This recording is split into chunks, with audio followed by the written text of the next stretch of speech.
Hey, architecture firm owners and emerging leaders. Get ready for unparalleled insight into the development of a world-class architecture firm and a worldwide organization driving the digital transformation of the design and construction industry. With Build Smart, the podcast that's changing how our profession operates. We share the incredible stories behind innovation in the building industry with my friend and co-host, Patrick McLeamy, FAIA, former CEO of the international architecture firm, HOK. You know, Yamasaki's office or firm lasted during his lifetime. And when he passed away, I think that was the end of the Yamasaki office. Helmut did not want that. He wanted a firm that would live out and grow beyond the founders. In Season 1, discover the untold stories behind HOK's meteoric rise, from 150 employees in St. Louis to a powerhouse with over 1,900 staff members and 27 offices worldwide. You know, they weren't as polite as the Kojima people. That was just boom. And anytime you have a creditor, whether it's Kojima or the bank, that wants their money, unless you can raise money someplace else, you are out of business. Bankrupt. And hold on tight for Season 2, where Patrick takes us on a new adventure as chairman of Building Smart International, shaping the future of digital transformation in the design, construction, and operation of built assets. Ian Howell, Ken Harold, and I, Ken was my technical representative from HOK. The three of us took a tour of Europe of 5 cities in 5 days. Very busy time. Simply follow the link in the show notes to subscribe to Build Smart now and uncover lessons that will transform you and your architecture firm.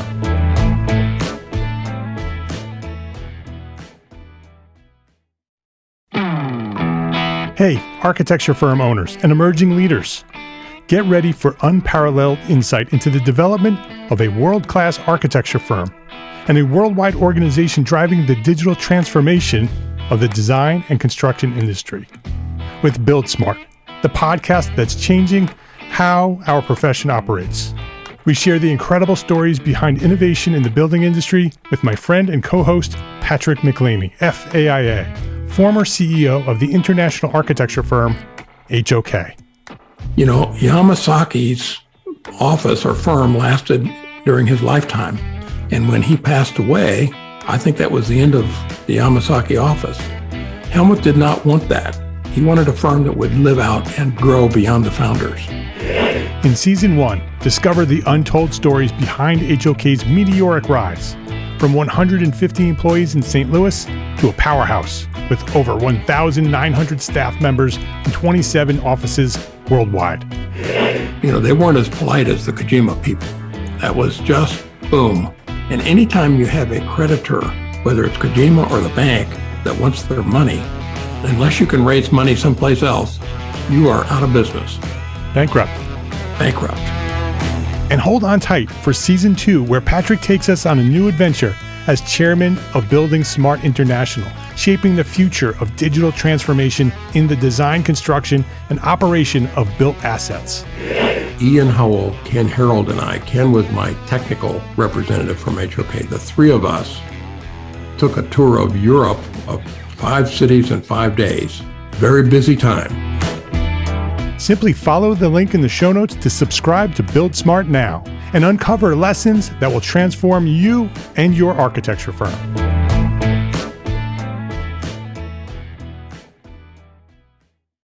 This episode of Entre Architect Podcast is supported by our generous sponsors, BetterHelp and Arcat.com.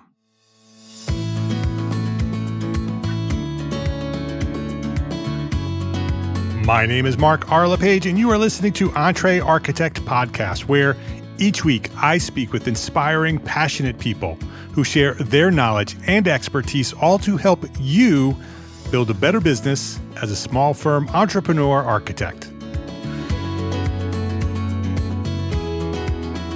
Dries Carmeliet, welcome back to Entre Architect Podcast. Thanks for having me on. It's great to have you on. You were here prior, you've been here before. You are the visionary chief product officer and co-founder at Acelab. And back in episode 518, we talked all about what Acelab is and your plans. And you had sort of just started, right? You just started Acelab and it was pretty new. And so we were talking about how it was working and what your plans were. And so now we're almost a year into it. And so I wanted to invite you back and talk a little bit more about what you're doing and the progress that you've made and share a little bit about how Acelab is helping architects do their job better. So I'm excited to have this conversation. Yeah, absolutely. And we've come a long way and we've learned so much. So I'm really excited to dig into it. Great. Let me just dig a little bit deeper into your introduction, just so everybody sort of has a little bit of background. We're going to skip the origin story. So go back to episode 518 to learn more about Dries and his background. But bridging continents with the unique perspective, Dries's journey from Boston to Belgium and back to Boston has profoundly shaped his approach to tackling inefficiencies in construction workflows. With an educational background from the University of Leuven and MIT and hands-on experience in architecture and manufacturing, Dries is on a mission to revolutionize collaboration and efficiency in the construction industry. He's joined us before, episode 518. He shared his story then, talked a little bit about Acelab, introduced Acelab to us and the plans that he has. But I'm really looking forward to this update, Dries. So what's new? What's going on over at Acelab? I've been watching and there's been lots of progress. So share a little bit about, for anybody who may not know what Acelab is, sort of give us a little bit of background and then share what's going on over there. Yeah, absolutely. So Acelab essentially is a platform where we host a vast database of building products that allows all of the different stakeholders in construction to communicate and collaborate around those products, right? So like at the end of the day, the buildings that we make are only as good as our ability to execute and build them, right? And so architects are tasked with this kind of tasking exercise to have to pick all of those different products for every single building. According to the stats, that's about 100 to 400 different products that they have to choose every single time. And so obviously that's a huge undertaking because for every product, you don't just have to consider things like aesthetics, but you also have to take all of the technical requirements into consideration, right? On top of that, especially since the pandemic, things like lead times and even pricing fluctuations have become much more challenging than they used to be. So architects essentially kind of have to navigate this task where, on the one hand, they need to be sure that the products that they specify are actually able to do the job, right? And so in that sense, they have an incentive to reuse products that either they or colleagues or acquaintances of them have used before because they have a better assurance, right, that these products are going to work. But on the other hand, because of all of these changes, both in code standards, in supply chains, lead times, price quotes, all of that stuff, like they're continuously being driven to find new products, right? Because the products that they used before might not be able to do the job anymore or might not be available anymore. That's not even taking in mind that a lot of architects obviously like to experiment and like to use new materials for aesthetic reasons, right? And so our mission at Acelab is that we want to find a solution to every single materials problem that an architect can have. Some people come to us, say like, hey, like I am always using this window from that manufacturer, but nowadays, like, they've become too expensive. And so we'll help them to find alternatives. But then we have other architects that come to us and say like, hey, I want to improve the sustainability of my projects, right? And help me find products with a very low carbon footprint. We'll help those. And so there's very different reasons that architects come to us. And so far, the main kind of tool that we've given to these architects that come and search is that we've built this kind of nice visual product finder that's almost like your digital colleague in a sense. You come in, the system is going to ask you some questions. So it's a little quiz. It gives you a couple of pictures to choose from. For example, if we talk about windows, the first question we might ask you is like, all right, do you know what frame material you want to use? Is it going to be a wooden window, a steel window, an aluminum window? The next question might be, what's the thermal performance that you're shooting for? Do you have very stringent requirements or do you just want to comply with code? And so forth. We keep going. And so we kind of guide the architect through this process to help them narrow down their selection of products. And so just to give you an idea of what that means in practical terms, we have about 8,000 window products in our database right now. So that's essentially every single window that we could find on the web that is being sold in the United States or Canada. And so after going through these like 6, 7 questions and making your choices, often you have, somewhere between 10 and 50 products in your end results, right? So we went down from 8,000 to maybe 25 on average. And then from there on, we have different tools that architects can use to then kind of get that selection down from those 25 to maybe the last 2 or 3 that they really want to use. So I'm talking about, on the one hand, we have product experts that are now available with a live chat to architects. So architects can just come in, they hit that little button. And so our product experts are actually able to see exactly what the architects are seeing in their search results, which we have found is really an amazing development. Because before, what we used to have to do is ask an architect that came with a question to us like, all right, what are you looking for? Describe us what you want and so forth. And so it would take us a lot longer to kind of get into the head of that architect to figure out what exactly they need. Now, when they come to us, they've already gone through these initial screening questions about what their products are supposed to do. So by the time that our experts come in, we're not looking through the 8,000 products anymore. We're looking through the last 50. Right. And we're then usually able to very quickly give them like great recommendations that work specifically for their projects. So the product experts, that's very interesting. So you click the button, you have access to a human. Yeah. Which I love, right? I always love when humans are integrated into the technology. That human, that person at the other end of the conversation, is that an Acelab expert or is that a manufacturer's expert that's being piped in through Acelab? Great question. They're Acelab experts. So we actually do both. But when an architect is at the stage where they're still searching and they haven't kind of made that final selection, the people they talk to are people from our own team. And we think that's great because by definition, they're not working for any manufacturer, so they're completely unbiased, right? We don't have a stake in the game to like push a certain product over another product, right? And so that's something that we've heard architects really appreciate, because usually to get access to such unbiased expert advice, you have to pay consultants, right? And so the gap in the market that we're trying to fill is that I always tend to think about all architecture projects on a spectrum, from the very smallest, maybe kind of a single family residence, to like the very largest, like big projects, skyscrapers, airports, and so forth.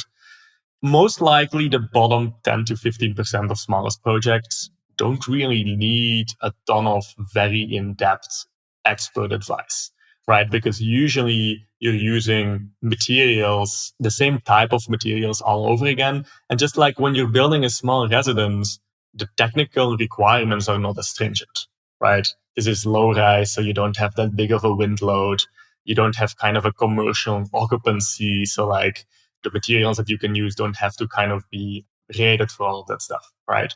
Then on the complete opposite end of the spectrum, where you look at the very largest projects that have very high budgets, often those actually can sustain having a whole team of consultants on board, right? You would have a spec writer, a facade consultant, and so forth and so forth.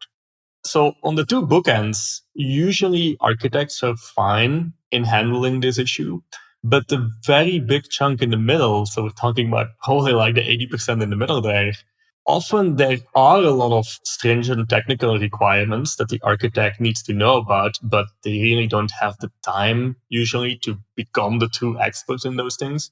But the project doesn't sustain the budget to be able to hire those experts. Right. And so for all of those architects, they're kind of in a tricky situation, right? Because they're supposed to be the experts in all of those things. They can't pay actual experts that do this full time.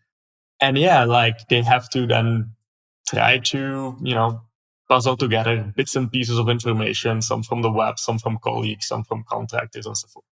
And so what we do is we found a system where essentially we can make these true product experts, right, that you would usually only engage for the very largest projects, we found a system to make those types of people available for all of those projects in the middle.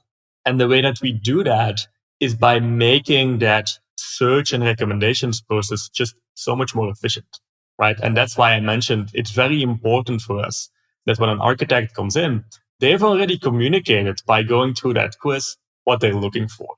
And we have a lot of systems on the back end that then allow us to very quickly do research for their particular situation. So by the time our human expert comes in, they're not starting from scratch anymore, right? They already know quite a lot about this project and about the product search. And hence, it becomes sustainable for us to do this for architects completely for free. I'm sort of thinking about that process, going through that process myself as an architect. What's the response time for somebody like to go through that, to connect with that expert, going through that initial phase of answering the questions, whittling down, filtering down the products to a specific handful of products. And now you have some questions, you click the button. Is it an instant response or is it, we'll get back to you within the 24 hours? Yeah. So when you go to the little quiz and you see your search results, that's instant, right? So that's completely fully automated. Then when you hit the live chat button, we have people staffing that between 9 a.m. Eastern and 5 p.m. Pacific time, right? So we have kind of most of the time zones in the US covered. And so you're going to get an instant response from someone from our team, but no single person can be the true expert in every single product, right? Right. So like sometimes we're able to help you right away and the person you're talking to is the expert for the type of product you're looking for. Other times, if you have a very, very specific question that that product expert that's live at that moment doesn't know the answer to, they'll loop in a different team member that actually is the expert in those types of products. And typically, you'll get an answer within 24 hours. Let's take a quick break to say thank you to our sponsors for their support of this episode. Architects, listen up. Is something interfering with your happiness or preventing you from achieving your goals?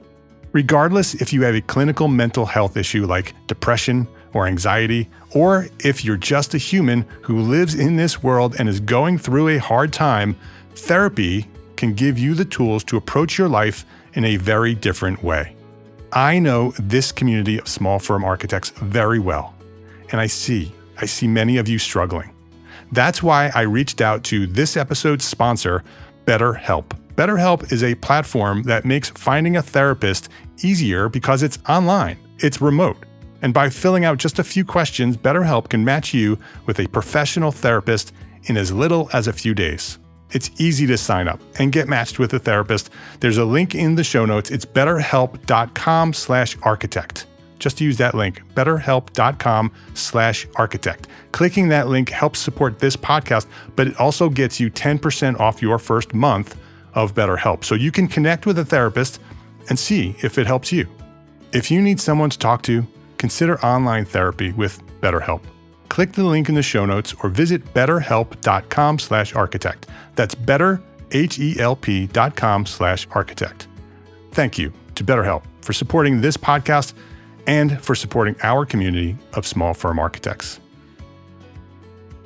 ARCAT's Spec Wizard is the tool that will help you save time writing specifications. Going through the manufacturer's specification line by line to find the right product leads to frustration and errors, and that's where Spec Wizard comes in.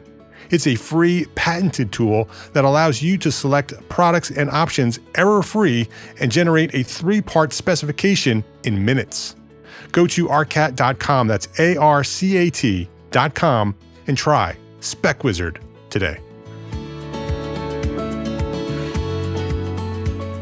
The other thing that's changed since the pandemic is that a lot of teams are now fully remote, right? A lot of architects are now working in teams that are not in the same room, where we used to, have a products meeting and you'd go into the library in the back of the office and you'd pick out the materials from your library, bring them back to the table, and everybody has a conversation about them. Today, people are spread across the world doing these projects. Are there tools or processes built into what you're doing in order to accommodate teams that are not together in the same space? Yes, absolutely. And that's a great question. And I kind of want to zoom out almost for a minute and talk a little bit about how knowledge transfer used to be handled in architecture firms before the pandemic and how that's changed. So when I reflect about my time when I joined an architecture firm when I was just out of school, I had all of these big expectations and ambitions, right? Like when you're a student and you have to produce your drawing set and select some materials and so forth, at least for academical purposes, right? You have no resources that are structured whatsoever. Right. So you just go on the web, you try to find some cat details left and right, and like you assemble stuff. And I had this idea in my mind, like, oh, this is going to be the last time I have to do this because once I graduate and join a firm, I'm going to have access to these amazing resources, right? And they're going to have everything structured and squared away, and I'll have access to a details library and a materials library and all that stuff. The reality was quite different, as you can imagine. And so I was really shocked, to be honest, to learn that the firm I joined and pretty much every other firm that I heard of did not have such resources, right? And so every time that we encountered a similar situation in a project that we knew or people in the office knew had been encountered before, the answer was, oh, try to navigate to that folder on the server and then retrieve the right drawing and try to figure out how they solve that problem. Right. And that's if you knew who to ask in the office that knew that folder had that information in it. Exactly. That's the best case scenario. Right. That was wild to me. And so I always think about how architects gain experience and get up to speed in these teams as kind of a medieval apprenticeship based process, right? Like when you go back to like those times, the way to learn a craft was essentially you join someone more senior than you that has more experience, Yeah. and you follow them around for 30 years, right? And after 30 years, you'll have the skill and now you can train the next guy, right? And especially now that I'm working more in software development, I'm just so amazed at how bad the industry is at training people, right? If I make a quick analogy to software, when I'm collaborating with software developers, right, and I explain them a certain tool that we want to develop, the first thing that they will do is go online to platforms like Stack Overflow and so forth to look at how did other people solve it. And there is this huge databases of documentation of how other software developers approached and solved those problems. So the way that they transfer knowledge isn't like this one-on-one mirroring of someone more senior than them. They can just go online and access all of this information, right? So it's very freeing because the rate at which those guys can learn their craft is not limited by how many hours do you and the person you're following and learning from have in one day, right? They're not limited by that. They can just go online and absorb new information as much as they want. Yeah. Right. Well, the other half of why that works is that the tech industry is also much more willing to share. Yep. That those platforms have a place to put that information, but the people who have the knowledge also are willing to share that knowledge. Whereas architects for generations didn't share that knowledge. It was cultural to hide and hoard that knowledge. That's changing. I think that architects are being much more free to share with one another, understanding that if you share with them, they share with you, and then the industry grows. And so that's an interesting comparison between the two. And so I'm assuming that you're also seeing that change in the architecture industry. Yeah. So now fast forward to the pandemic. And so, as you said, like a lot of firms transitioned from being fully in person to either being hybrid or fully remote. Now, that kind of apprenticeship-based model of kind of shadowing someone that has more experience than you suddenly becomes even more difficult, right? Because if you're not physically in the same place, like, how do you even do that, right? Nobody like truly enjoys having hour-long conversations over Zoom, right? So, yeah, like that's become even more difficult. And so the way I see it, this is a problem that's not going away. It's getting worse. And another factor that actually, I don't know whether it's necessarily linked to the pandemic, but I think it's a factor that's been making this issue even harder, is that people from my generation, I'm 32 years old now, I think jump from firms more often than people from prior generations. Right. Right. Like I used to have colleagues that were a little older that had been at firms for like 30 years, right? Pretty much all their lives. People in my generation tend to jump almost every year or 2 years. So like that makes that problem again even more difficult, right? Because that means that you have this continuous need now to train and onboard people. And so Yeah.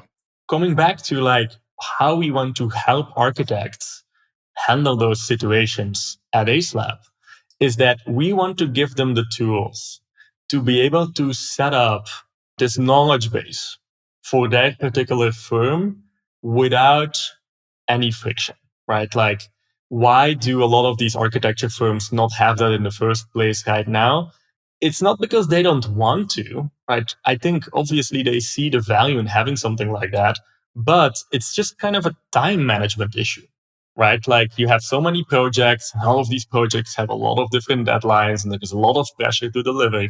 That's totally understandable. And if you need to start kind of hiring someone just to maintain your servers, for example, and to make that process of like, hey, go find that file in that other folder more efficient, it just doesn't work very well, right? The business logic there doesn't work.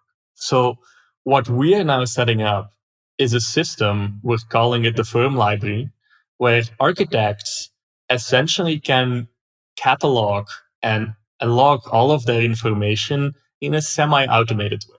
So what I mean by that is that this system essentially combines the best of two things.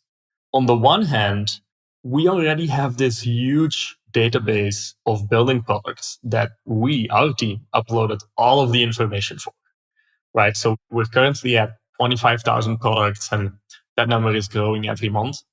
And so what I mean with structuring all of the information for is to come back to my example of when you're searching for a window, we don't just add a picture and a link to the manufacturer's website. We actually include all of the information that we can find. So we have logged what material has this window, what type has this window, what are the U values, the solar heat gains, the visible transmittance, all of that information. So on average, it's like 70 to 100 different data points for every single product. And so architects, when they come into our system, they can access all of that data.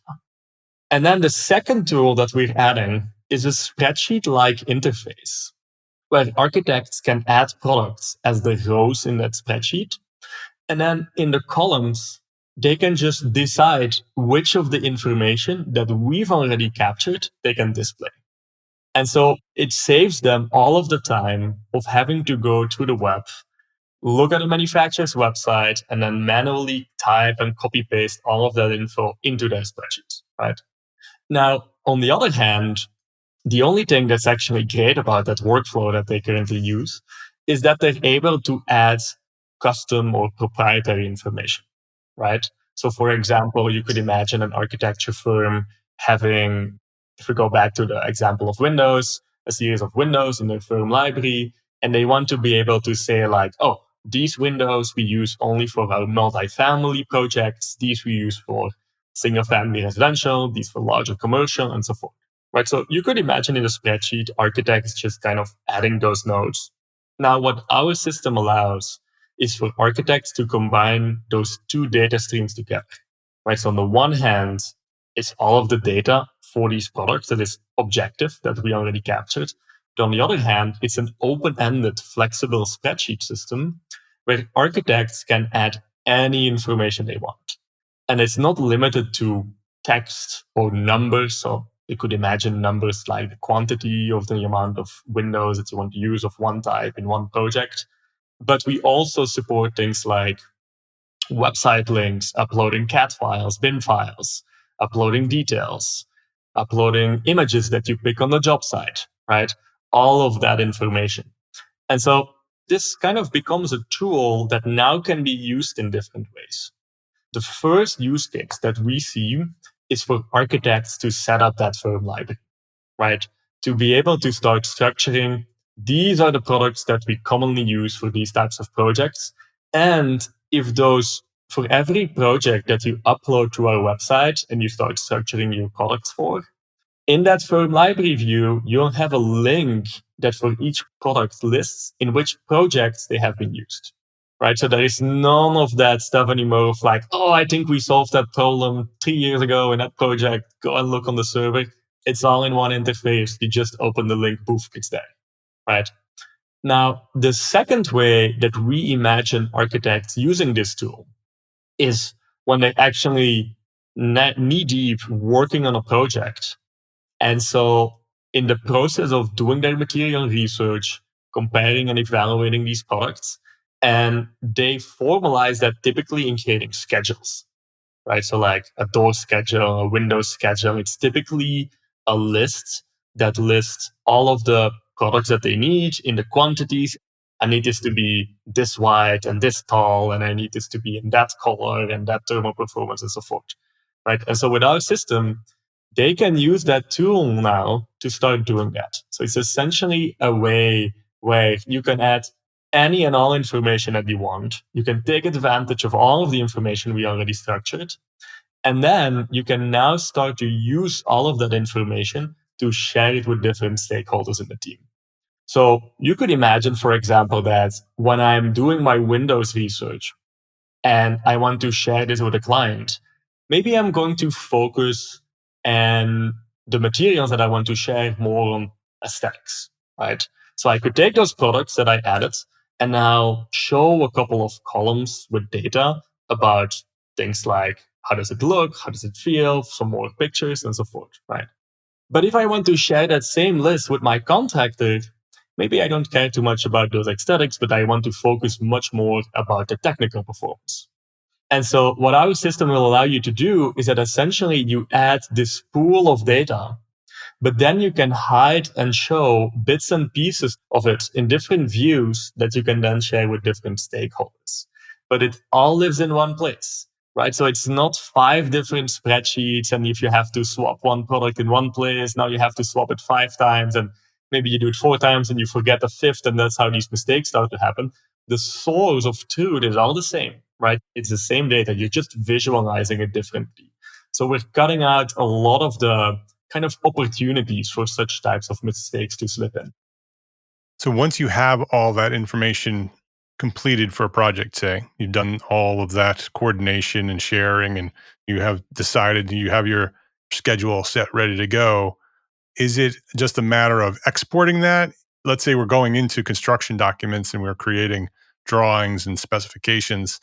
Some of those spreadsheet schedules end up on drawings. Some of them are in the construction document specifications. What's the next step once you sort of have that? Is there tools at Acelab to do that as well, to go to construction documents phase? Yeah, absolutely. And you're actually touching there on something, a problem that we've heard a lot of architects talk about. So a lot of architecture teams that are mid-scale, let's say, are typically split into a design team that's kind of working on the design very early stage in the project. And then at some point, after the design has been more or less locked in, there is this handoff that happened often internally within the team to more technical architects that are being looped in that start handling the documentation. And so one of the big issues is that that knowledge transfer, again, is often not smooth at all, right? So the architect during the design architect initially learned a lot of different things from their initial research, but maybe they have that recorded on a post-it somewhere. Maybe the information lives in an email or in some PDF that was downloaded, but it's not centralized, right? And by the time that gets handed off to the next person working on that research, a lot of that information is getting lost. And so that next person is starting from scratch, might not always ask the same questions as the first person. And hence, again, mistakes can happen because you don't fully understand what the motivation was of the design architect to pick that specific product. Now, in firms that have very smooth communication and collaboration, maybe that's not too big of a deal because they talk to each other and iron out. But very often, especially when people are remote, it turns out to be a problem. So where do we come in and how do we deal with this issue? Our idea is that we have different ways of visualizing that product data for the different stages of the project, right? So when the design architect comes in, we have a tool that automatically creates a comparison between products. And so maybe what they do is just kind of very quickly and easily assemble a couple of products, compare them apples to apples. Then as they go along and they gain insights, they're able to add nodes and start adding more and more information that they've acquired, so that by the time that handoff happens to a more technical architect, they now see all of that information in one place, and we facilitate that knowledge transfer. Now, the step you're alluding to is even one more knowledge transfer from the architects than to the contractors, right? And so typically what you do is you hand over schedules and spec sheets, right? And so for the schedules, you're exactly right. It's as simple as hitting a button, clicking export, deciding what information you want to show up, and we generate a spreadsheet for you that you can then add to your drawing set. For the specs, that's actually something that we're currently working on as well, but it's going to take us just a little bit longer to bring to market. So our eventual goal is that we're also able to generate spec sheets automatically for architects based on their requirements for the project, right? And so once we have those spec sheets generated, obviously architects will be able to make their own edits or host their own standards in case they already have them. So that would also be included in the process. So you're sort of looking at a workflow, right? You're going through this initial discovery phase to the point where it's filtering down to some selections. Those selections are being shared with teams. Some final decisions are made. They're becoming schedules. Those schedules then can be exported to construction documents, right? Those tools are all there or will be there. Is there sort of a workflow that you follow to go through that process? Or you're just going into the website and sort of clicking, oh, that's the phase that I'm in, and so let's use those tools. How is it working at Acelab? So the way we think about it is that at the end of the day, it's a linear process, but there are different entry points and exit points, right? So some architects might come in because they have to find a new product that they've never used before. And they start out by taking a little quiz, discovering products, then saving it to a project. And from that point on, continuing to work in the project. Other architects take the other approach and they start with setting up their firm library, then using those products saved to their firm library to add them to projects. And from then on, pick up the process and continue in the project. And so once you're in the project stage, we have different tools. And so you can use all of these tools at any time that you want. But typically, earlier on in the process, architects tend to use our comparison tool. So you just add a couple of products to a comparison, you hit compare, and that compares all of these product specs like material and type and thermal performance and so forth instantly, right? Fully automated. So architects love to use that because it doesn't take them any effort to compile, right? They just hit the button once and they're good. As the project progresses, then typically things like the schedules come into play, where like, okay, my selections are becoming a little bit more precise and I'm starting to add a lot of different findings and information that I've gathered along the way to these schedules. By the time that we move even further, then typically architects start to use yet another tool that we offer called the spec planner. And so the spec planner is essentially an overview that combines all of the products that you added to your schedules into one single view, right? So like a schedule, again, you have a window schedule and a window schedule only contains windows. Then you have a door schedule, only contains doors and so forth, right? What the spec planner does is assemble all of those together and we automatically sort those products by their master format sections, right? So the master format numbering system that everyone in the industry uses, we already tagged every single product in our database with the appropriate master format number. So that when you add those to your spec planner, essentially with the click of a button, you automatically see them in the right order. They have the right labels, all of that stuff. And then the last step, but so that's a piece that we'll add in the future, is that within that overview, you'll be able to add your specs, right? Because typically the spec sheets that architects write are also organized by master format sections. So the idea is that when you near the end of a project, in that one view of the spec planner, you're able to see kind of the status of all of your materials research in one view, right? So that means, what is the status of my specs? Are they done? Are they in progress? Do they need edits and so forth? What is the status of my product selections? Are they all selected? Do some need to be approved by the client? Do some have outstanding questions for the contractor? And so forth. And so what we're really trying to work towards here is that we give architects that one-stop shop where they can do everything related to this stuff rather than having to use like 5-6 different tools. Yeah, super interesting. And I mean, the progress that you've made on this platform in less than a year is pretty impressive. The last time we spoke, I think you were focused only on Windows, knowing that you were going to grow it into other products, but it was very early on. And so it's great to hear the progress that you've made. And I love the workflow from beginning to end, right? Discovery all the way through specifications and sharing with contractors. Really interesting platform that you've built. As we wrap up here, Dries, I wanted to ask you my final question that I ask everybody. And you're in the process of building a company, right? You're in the weeds of not only building this platform, but building a company that needs to be profitable and work properly, growing a big team as well. You were a very small team when we spoke last. You have a much larger team today.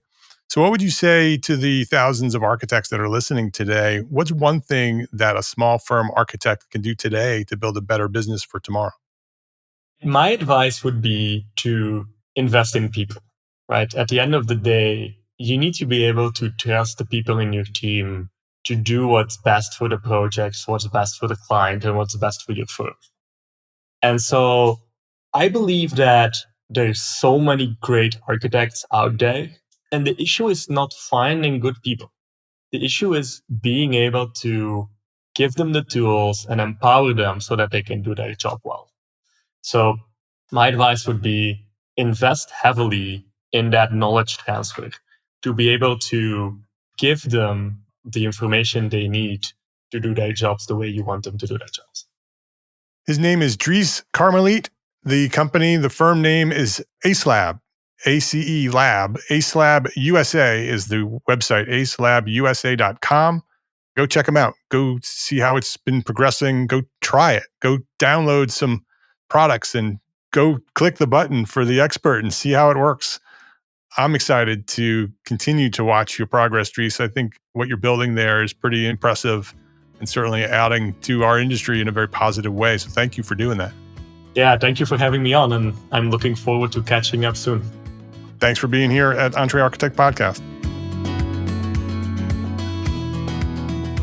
If you liked this episode of Entre Architect Podcast, please share a link to this episode with a friend. Either just click the share button or highlight the URL and send the link to this episode with a friend, because that's how Entre Architect has grown to serve thousands more architects just like you throughout the 10 plus years of Entre Architect. That's how we've grown, architect to architect. So I would love for you to share this episode and all the episodes with one friend every week.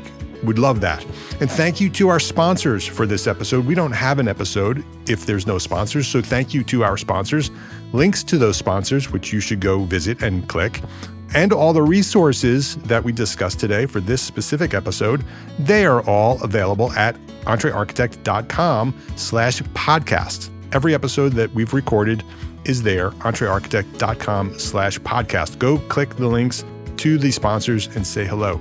Entre Architect is a member of the Gable Media Podcast Network. You should go visit that at gablemedia.com. That is the next evolution of interactive media and resources for the AEC community. You can now earn continuing education credits for listening to select episodes of this podcast, Entre Architect Podcast. Yes, AIA CEUs for listening to a podcast. It's there, and many other podcasts are there as well. and you can listen to all of them and get credit.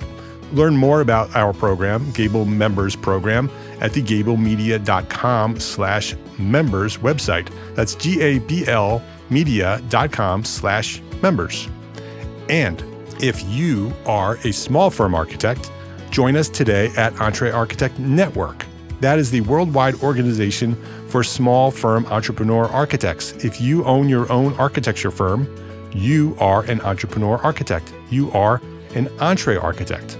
With weekly live group business coaching, we have business coaching there, monthly live business training with AIA CEUs, 2 a month, so 24 AIA credits per year, including 12 of those are HSWs.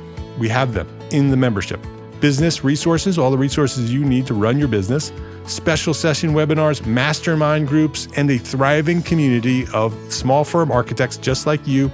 Hundreds of architects are there waiting for you to join. So we provide the support and encouragement you need to succeed as a small firm architect. I know that you haven't been trained as a business person when you launched your firm. That's what we do. Come learn how to run a business at EntreArchitect Network. And today you can go join right now for free for 30 days at this link, entrearchitect.com/30 days will give you free 30 days for membership. Go check it out at entrearchitect.com/30 days, and I will see you there. Thank you for listening to this episode of EntreArchitect Podcast. My name is Mark R. LePage, and I want you to remember 3 words: love, learn, share. Have a great day.